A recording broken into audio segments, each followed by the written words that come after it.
Hello, আসসালামু আলাইকুম guys. Myself Zahid সজীব। আজকে আপনাদের মাঝে নতুন আরেকটা ব্লগ নিয়ে আসলাম। আজকে ১৬ই ডিসেম্বর, বন্ধের দিন। তো ভাবলাম যে সকাল সকাল বের হই, খুব ভোর সকালে বের হই আজকে বাইরে নাস্তা করব। আর সকালের পরিবেশটা দেখবো, সচরাচর এরকম দেখা হয় না, তার কারণ অফিস করি। তো ওভারঅল সব কিছু মিলে দেখা হয় না। তো আমি, আমার ভাই, আরও কিছু ছোট ভাই মিলে আমরা যাচ্ছিলাম আজকে দিয়ে যাবো ৩০০ ফিটের দিকে, পূর্বাচল ৩০০ ফিট। তো আমার এক ছোট ভাই বাইক নিয়ে আসবে, ওর জন্য অপেক্ষা করতেছে। টোটাল আমরা দুইটা বাইক যাব, দুইটা বাইক মিলে ৫ জনের মতো যাব।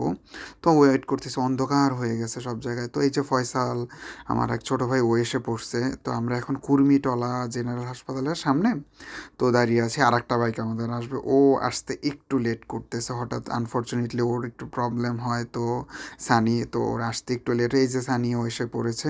কিন্তু আস্তে আস্তে আমরা রাতে বের হয়েছিলাম আর কি, অন্ধকার হয়ে গেছিলো। রাতে না, মিনস ভোর সকাল, লাইক 5:30 5:40 ভোর সকাল হয়ে গেছে। সানি আস্তে আস্তে দেরি হয়ে গেছে। তো উঠে আমরা বাইক স্টার্ট করলাম। স্টার্ট করে এই ৩০০ ফিটের দিকে চলতেছি।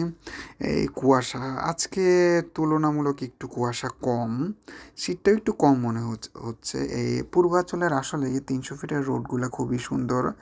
আম, গত ২ বছর আগে এই রোড আন্ডার কনস্ট্রাকশন ছিল, খুবই বাজে অবস্থা ছিল। আর এখন পুরা আকাশ পাতাল আর কি, তফাৎ খুব ভালো। আমি এই রোডে কয়েকবারই আসছি, আমার খুব ভালো লাগছে। কারণ it's look like Europe countries road. তো আমরা যাচ্ছিলাম, আমাদের মেইন উদ্দেশ্য হলো এই তো মেইন উদ্দেশ্য হলো গিয়ে যে যাবো, নাস্তা করব অ্যান্ড ঘুরবো ফিরবো। তো আমরা এইখানে এইখানের কিছু কিছু কিছু জায়গা পরপরই এরকম গোল চত্বর আছে। তো আমরা চিন্তা করলাম গোল চত্বরে কিছুক্ষণ দাঁড়াই, এখানে কিছুক্ষণ দাঁড়াবো, এরকম একটা আমাদের প্ল্যানিং ছিল। কারণ এইখানে একটু ফটোশ্যুট করব।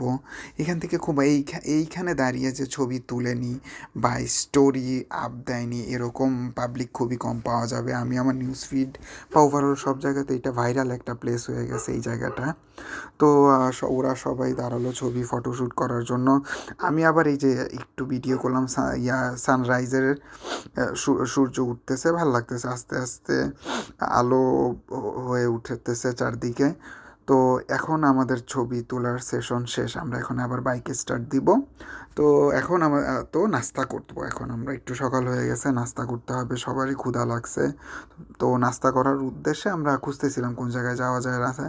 এইখানে অনেক অনেক জায়গা আছে নাস্তা করা, অনেক রেস্টুরেন্ট আছে। কারণ এইটা একটা, এখন তো এটা অত রেসিডেন্সিয়াল এরিয়া হয়ে যায়নি, এটা একটা পর্যটন বা সবাই ঘুরতে আসে এখানে। ম্যাক্সিমাম স্টলগুলো বন্ধ, কারণ এত সকালে খোলে না, খোলেনি। এইখানের প্লেসটা খুব ভালো লাগলো। তো বাইকটা থামায় বললাম যে যাই, এই প্লেসটা একটু দাঁড়াই। এইখানে এই তো নদী, এটা হলো শীতলক্ষ্যা নদী, যেইখান থেকে বালু তোলা। এইখানে আমি একটা ইন্টারেস্টিং বোট দেখলাম, যে ঢাকা বোট ট্যুর। এই নদীতে এই বোটে চড়ে কোথায় ট্যুর দিবে আমার এই ময়লা পানির ভিতরে, আমি এটাই বুঝতে পারতেছিলাম। আমরা পরে অবশেষে একটা রেস্টুরেন্টে ঢুকলাম। এখানে একটা কুকুর দেখলাম, এই কুকুরে একটা ইন্টারেস্টিং কাহিনী আছে। এই কুকুরটা হলো গিয়ে যে আমাদের সানা, আমাদের সাথে এই যে সানা, ওর কুকুর। ও এটা ক্যান্টনমেন্ট থেকে আমরা বিতাড়িত করে দিয়েছিলাম। খালি সানার সাথেই খালি কুকুরটা থাকে, তাই সানা কুকুরের সাথে থাকে তাই। তো এখন হুট করে আমরা এখানে খুঁজে পেই কুকুরটাকে, আরও সানা তো অবাক, আর সানাকে তো এখনও ছাড়তেছিল না কুকুরটা। তো আমরা নাস্তা শেষ করে তারপর চা খাওয়া শেষ করে আমরা আমাদের বাসার উদ্দেশ্যে রওনা দিলাম। তো এখন একেবারে সূর্য উঠে গেছে।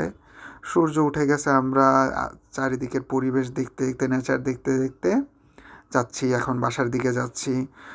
প্রায় এখন আনুমানিক বাজে প্রায় 9টার মতো।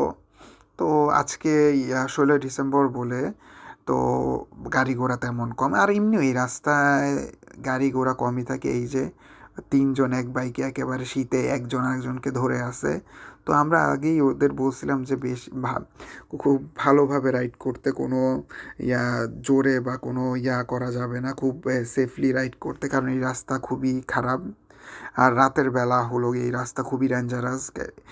ম্যাক্সিমাম আমি অনেকগুলা বাইক অ্যাক্সিডেন্টই দেখছি এই রাস্তায়। তো আমরা এই জন্য খুব সেফলি ওদেরকে আগেই, ধরো দুইটা বাইককে আগে ইনস্ট্রাকশন দিয়ে দেওয়া হয়েছে যে খুব সেফলি রাইড করতে হবে। তো তো আমার না আমি যতই এই রাস্তা দেখি ততই আমার কাছে কখনোই মনে হয় না যে আমরা বাংলাদেশে আছি বা এই রোডগুলা বাংলাদেশের। তো এই দিক দিয়ে আমার কাছে এই রোডটা খুবই ভালো লাগে। আর এমনিও এই রোডে গাড়ি ঘোড়া কমই এখন, কম বা সবসময় কম থাকে কারণ অনেক বড় রোড তো। Thank you for watching.